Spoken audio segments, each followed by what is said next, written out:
कि देख ली 1000 बार शाम तो सुहानी, पर एक बार सुबह सवेरे में बुलाइए। वाह और दूर दूर रहकर मन नहीं मानता है, आसपास खास किसी घेरे में बुलाइए।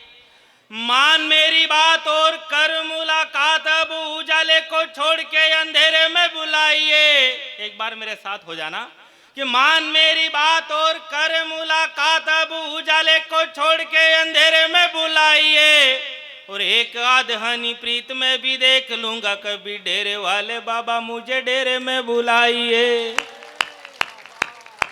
बहुत बहुत आभार आपका, हजारों किलोमीटर की थकान उतार दी आप लोगों ने। क्या धार्मिक भावना है आपकी, वाह।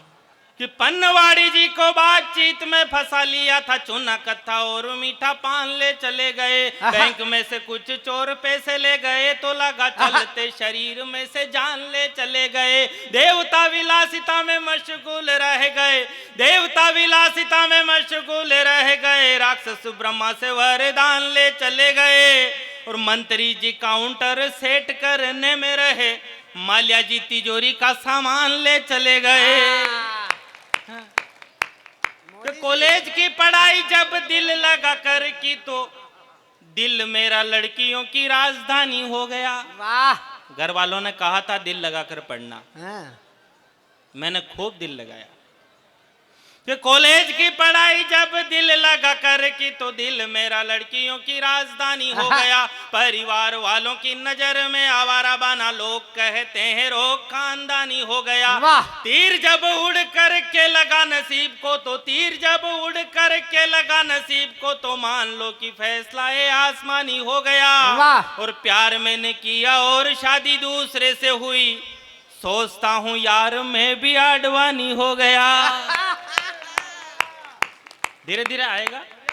परिचय, बहुत बढ़िया किया आदरणीय हेमराज जी मेघवाल ने ये कार्यक्रम आयोजित किया। भाई साहब बहुत बढ़िया लगा मुझे तो, आज इतने लोग मंच पर बैठे हुए हैं। मेरा नाम दीपक पारिक, मूल निवासी भीलवाड़ा, कद 5 फुट 8 इंच, पत्नी 1, बच्चे 2। ताजा प्राप्त सरकारी आंकड़ों के मुताबिक वजन 80 किलो। 2023 तक 110 किलो का लक्ष्य लिया गया है। परियोजना पर काम जारी है। हाँ, एक बार तो मैं 100 किलो तक चला गया था। हाँ, ये भूपेंद्र राठौड़ कविता पढ़ रहा था आगे, जब मैं 100 किलो का था पीछे बैठा था, बोले हिंदुस्तान शेरों का देश है। मैं पीछे बैठा था, जोश जोश में मैं बोल गया, मैंने कहा मैं भी शेर हूँ। इसने पंक्तियां वापस पढ़ी, बोले हिंदुस्तान शेरों का देश है, पर यहाँ कहीं कहीं जंगलों में गेंडे भी पाए जाते हैं। वाह। मैंने अपने साले की शादी में नागिन का डांस किया था, पत्नी वही थी। उससे पूछा कैसा लगा, उसने कहा अजी ये नागिन का डांस तो बहुत बार देखा, पर ये अजगर सांप का डांस आज पहली बार ही देखा। तो ऐसी बहुत सारी घटनाएं हो जाती है, नहीं होती रहती है। अब नहीं होती। अब मैं थोड़ा सा वापस कोशिश कर रहा हूँ। बीच में 2 साल हमने कोरोना के निकाले, एक जेल की तरह निकाले हैं। मैं तो कहता हूँ बहुत बहुत धन्यवाद नगर पालिका का, हेमराज जी चौबे का, और हमारे संयोजक राजकुमार जी बादल का, जो आज ये माइक दिखा दिया कवियों को। कहाँ माइक, कहाँ जीमड़े चूटने, सब छूट गए, कुछ नहीं बचा कोरोना में। केवल घरवाली और छोरे छोरियों के मुंडे देखो और घरों में पड़े रहो। इतनी जेल भोगी, और घरवाली को भी ज्यादा अगर आंखें निकाल कर देख लो, घूर कर देख लो, तो वो भी मोदी जी का पर्चा उठाकर बता देती 2 गज दूरी, मास्क है जरूरी। आदमी जाए तो कहां जाए यार। एक बार दोनों हाथ ऊपर उठाकर ढंग से तालियां बजा करके बताओ यार।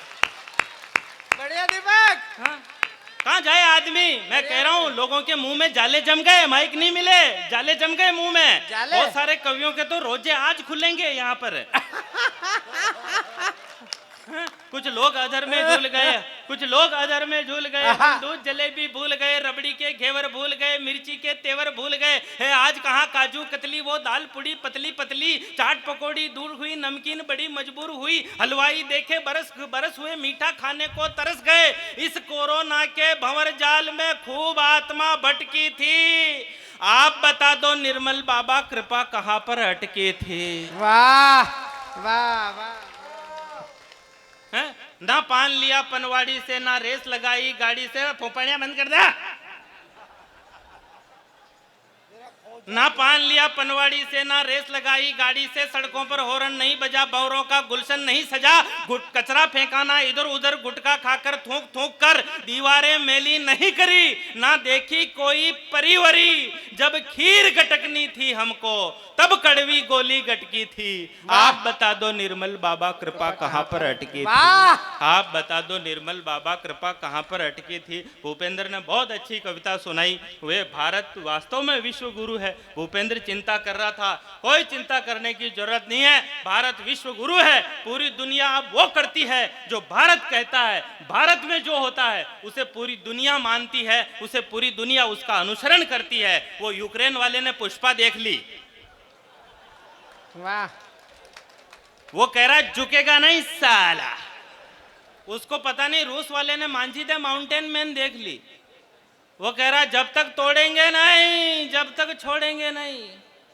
हैं सारे सारे विश्व वालों ने, पूरे सारे इतने सारे देशों ने यूक्रेन को रूस से लड़ने के लिए उकसाया, लेकिन बेचारे यूक्रेन के जब जूते पड़े तो कोई छुड़ाने नहीं आया।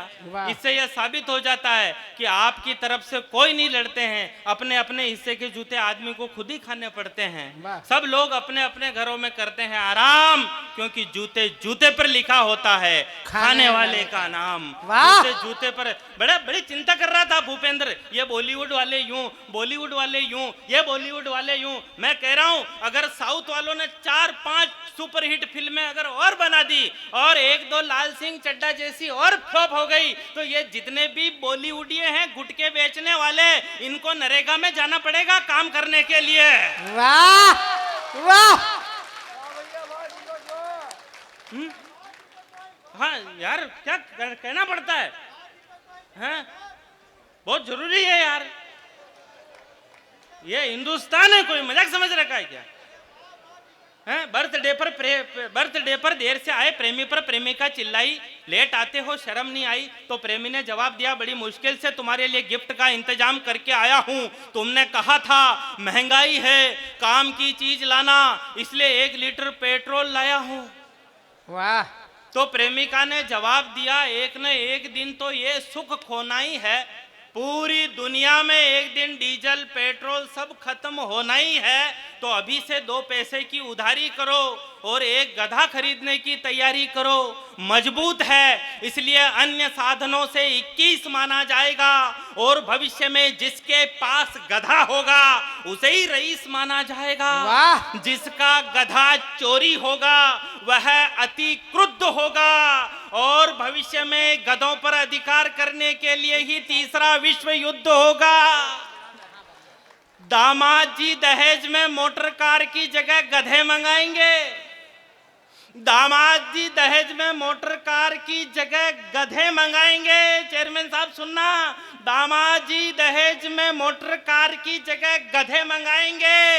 ये छोरे अपनी गर्लफ्रेंड को गधे पर बैठा कर बाजार में घुमाएंगे, अपनी सवारी से अपनी सहेलियों को चिढ़ाएगी, पापा की परी अब गधे पर बैठकर कॉलेज जाएगी। एक बार ढंग से तालियां बजा दो यार, दोनों हाथ ऊपर उठा करके। वाह हाँ, मैं बहुत इंटेलिजेंट आदमी हूँ। मोदी जी ने प्रधानमंत्री बनते ही सबसे पहले मुझे फोन किया था। आपको क्या लग रहा, मजाक कर रहा हूँ? इतना बड़ा मंच है, या इतने बड़े लोग बैठे हैं, मैं सबकी कसम खाकर कहता हूँ मैं सच बोल रहा हूँ। मोदी जी ने प्रधानमंत्री बनते ही सबसे पहले मुझे फोन किया था, बोले दीपक एक समस्या है। मैंने कहा क्या समस्या? बोले जब से अमेरिका ने लादेन मारा तब से लोग मेरे पीछे पड़े हुए हैं, दाऊद इब्राहिम को भी मारो, दाऊद इब्राहिम को मारो। उन्होंने कहा, मैंने कहा आप कोई चिंता मत करो, मैंने मार दिया बहुत पहले ही। उन्होंने पूछा कैसे?